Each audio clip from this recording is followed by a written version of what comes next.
nous avoir rejoints aujourd'hui, samedi 1er août 2020, au Café du Confinement, qui réouvre ses portes pour la seconde fois cet été, en compagnie de Patrick Buranstenas et de notre invité mystère que vous allez découvrir.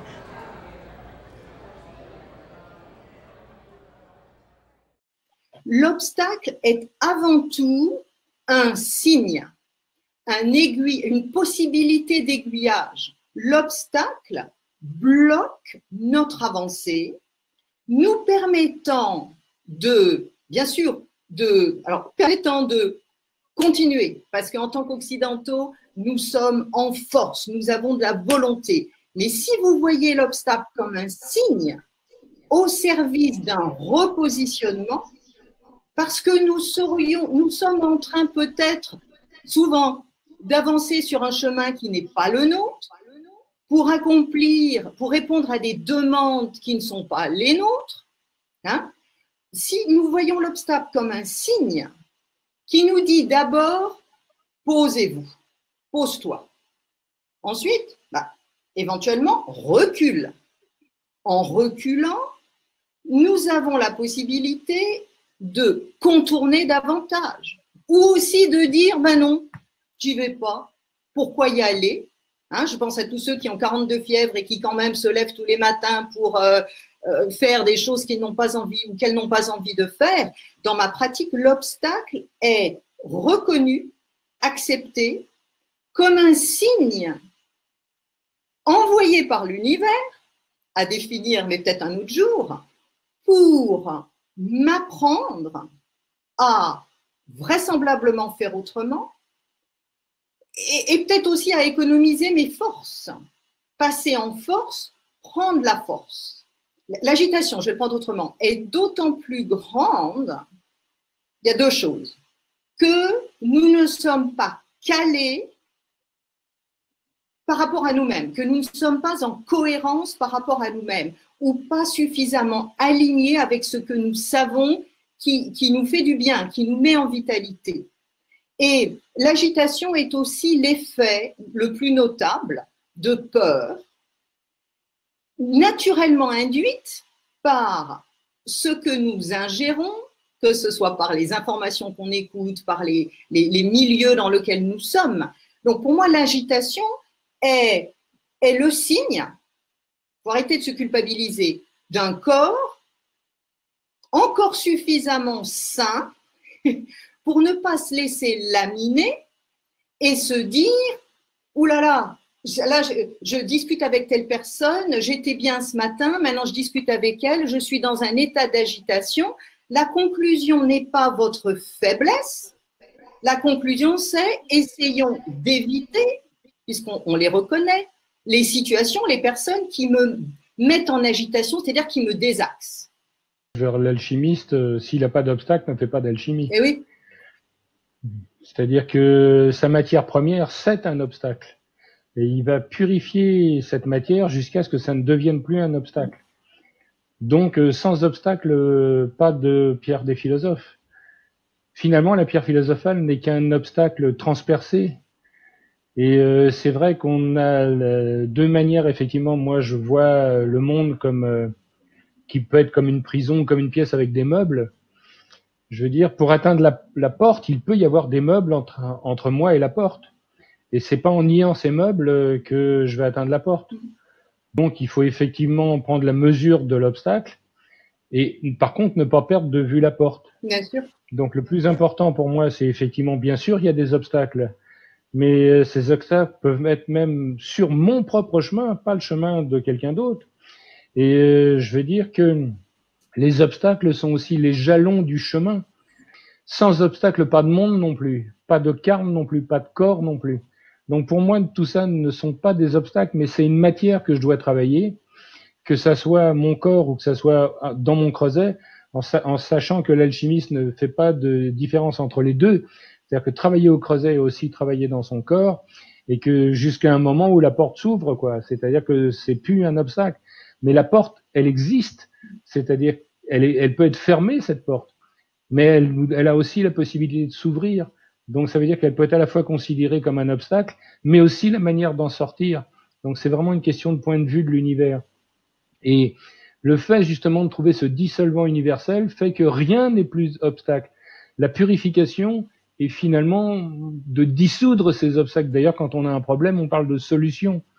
Et quelle solution on va trouver justement, non pas, comme vous l'avez dit, de s'acharner contre un obstacle, de passer en force finalement, parce qu'il y aura toujours des obstacles plus forts que nous.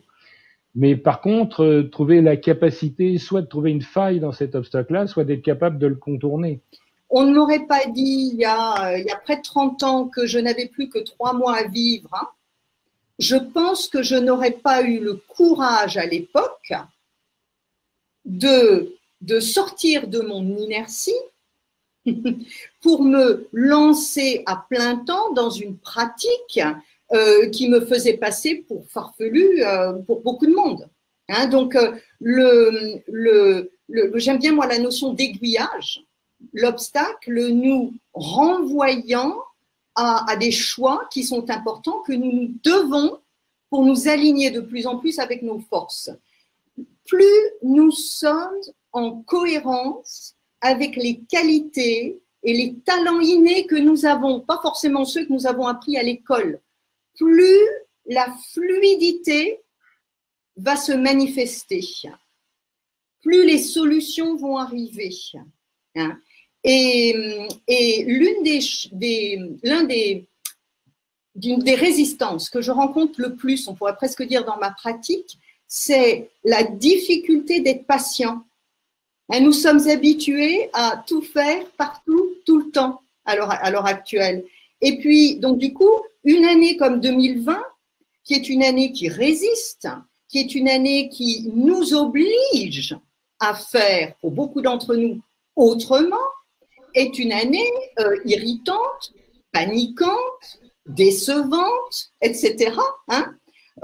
Mais en fait, cette année nous force, comme disait Patrick, nous sort de nos habitudes, qui est par le chaos qu'elle crée, au risque de ne pas plaire à tout le monde en disant ça. Ce que cette année fait, c'est qu'elle nous propose un renouveau, puisqu'on ne peut plus faire comme avant. Nous avons compris que le retour à avant est vraisemblablement une illusion. Hein. Donc, nous sommes face à un mur où, grâce, j'affirme ce que je dis, à ce qui se passe à l'heure actuelle, il y a un immense appel d'air à nos capacités de changement, d'adaptabilité, de transformation. Hein.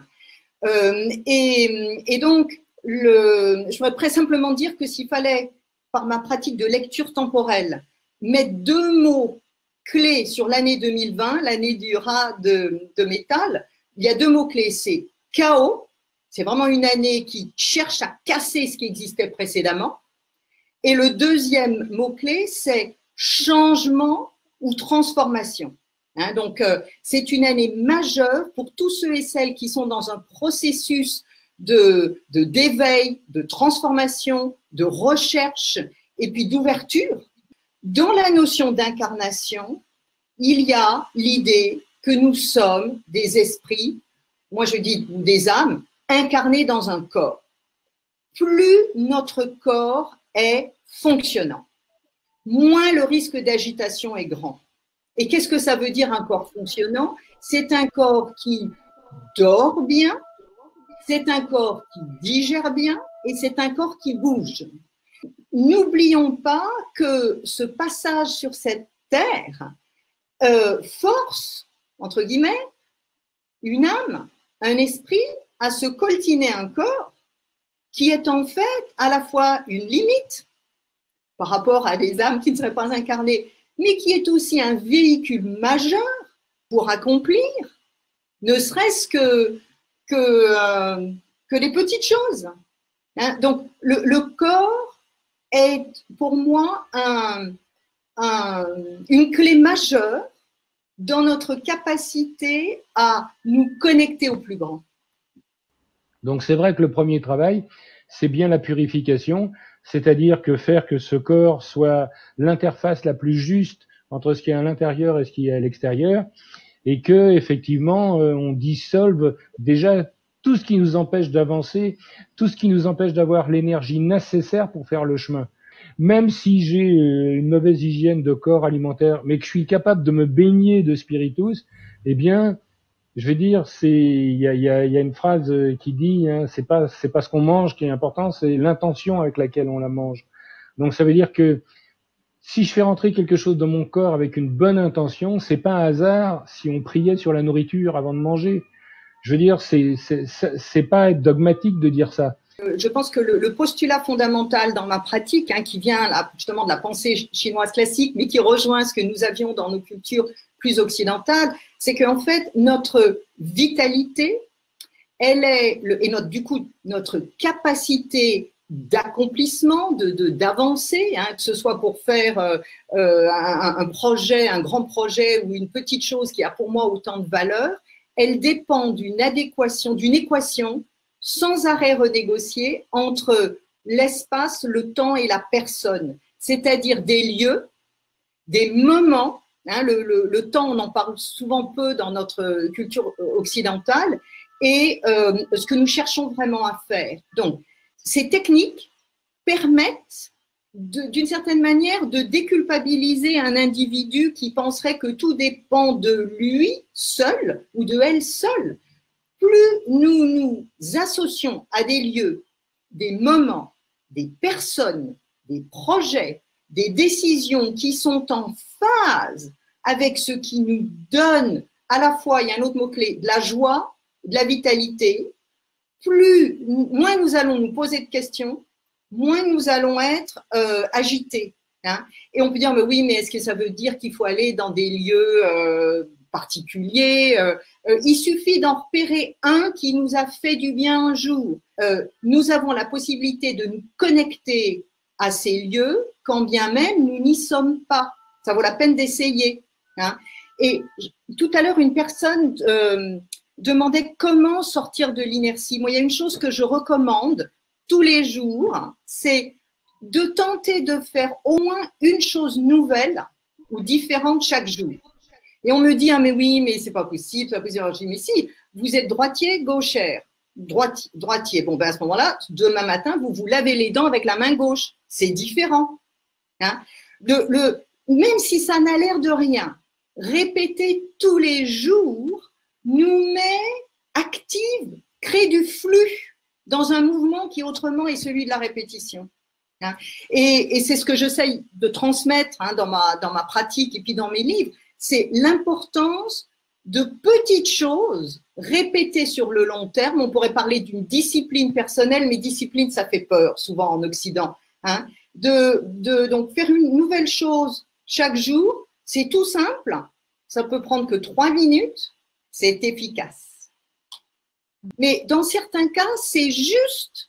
C'est pas que vous êtes nul, c'est pas que vous vous êtes trompé, c'est pas que vous avez fait les choses de travers. C'est juste que le timing n'est pas encore là. Puisque dans ce mode de pensée, le temps, c'est une force. Donc, des fois, vous arrivez à la gare en avance, il ne faut pas s'énerver d'attendre 2 heures. Hein. Donc, arrêtez de vous culpabiliser. Souvent, c'est simplement que vous êtes un peu en avance ou que vous êtes encore un peu encollé, emplâtré dans une situation peut-être même d'un cercle autour de vous qui n'est pas encore suffisamment en phase avec ceux et celles que vous allez rencontrer. Ils sont en chemin, ils viennent retrouver de la confiance dans votre capacité à être épaulé par l'univers. Qu'est-ce qui, selon vous, crée ces rencontres au bon moment, au bon endroit? C'est soit toute la question des synchronicités. Hein.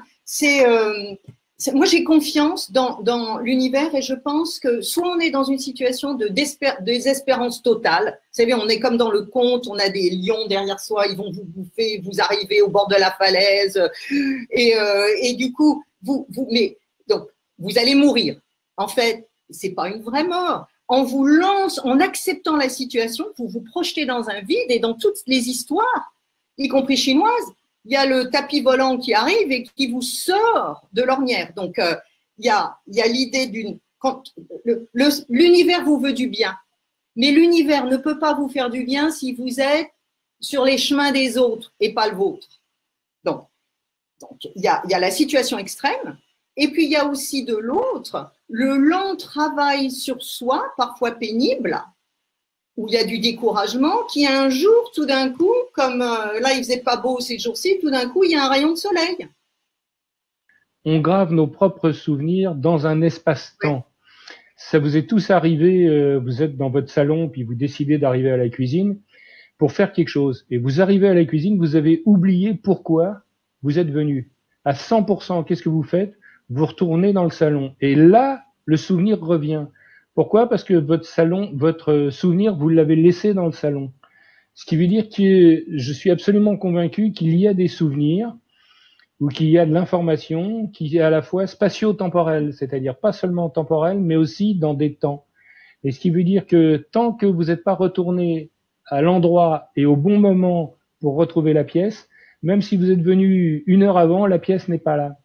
Donc, effectivement, après, on peut greffer derrière une intelligence, on peut greffer des synchronicités ou autre chose, mais je pense qu'on passe notre vie aussi à semer sur notre chemin des pièces qui vont nous manquer et qu'on pourra retrouver que quand on va revenir dans le temps. Mais je suis convaincu aussi qu'on peut croiser des gens qui eux-mêmes ont déposé pour nous une pièce qu'on ne pourra retrouver que au même endroit et au même moment peut-être. Donc il faut que le temps est évidemment quelque chose d'extrêmement important, et à tenir compte, c'est la temps, espace et matière qui sont les 3 constantes de notre réalité. Et ce qui veut dire que quelquefois le voyage n'est pas nécessaire, il faut juste attendre que la pièce apparaisse dans notre temps. Exactement. Et le pèlerinage est à ce moment-là le choix de la patience, en disant c'est pas la peine de courir après une pièce, parce que si je cours après cette pièce, quand elle va apparaître à un endroit où je ne vais plus être. Donc il va falloir vraiment tenir compte pour moi de ces signes du temps et de cette mémoire peut-être qui me dit que l'empreinte de la pièce est là, et que peut-être que le but du chemin, c'est de trouver où va être la pièce qui me manque. Et j'en suis absolument convaincu quand on fait de l'alchimie, quand on travaille, je suis convaincu que la pierre philosophale est dans notre creuset au début, dès qu'on commence, mais qu'elle n'est pas encore dans le même temps, et qu'on va mettre un certain temps à l'atteindre. Et quand on aura réussi à s'aligner sur le temps, sur l'espace et sur la matière, alors la pierre apparaît. Et sur soi, évidemment, à travers nous, c'est-à-dire c'est nous qui sommes, je dirais, la girouette ou l'aiguille de la boussole. Ce qui veut dire que si ça se croise, le temps, l'espace et la matière, à l'endroit où je ne suis pas, je le verrai même pas. Et je pense que peut-être que le travail de l'alchimie, des fois, sa pierre, elle ne se fait pas dans son creuset, mais elle se fait à côté. Et s'il n'est pas capable de déplacer son creuset jusqu'à l'endroit où ça se fait, eh bien, il n'aura jamais cette pierre. Et des fois, la pièce, elle n'est pas dans le salon, elle est même dans la vie d'avant, ou dans une vie d'avant. Ah oui, alors après, bien sûr, le temps, ça peut être n'importe où dans le temps et dans l'espace, mais là, ça complique. Sur les vies antérieures, je vous renvoie à l'émission du 14 juillet avec Bernard Werber. Mais sincèrement, tous les deux, j'aurais bien continué 1 heure de plus. Mais aujourd'hui, on est obligé d'arrêter à l'heure parce que j'ai un rendez-vous. Et...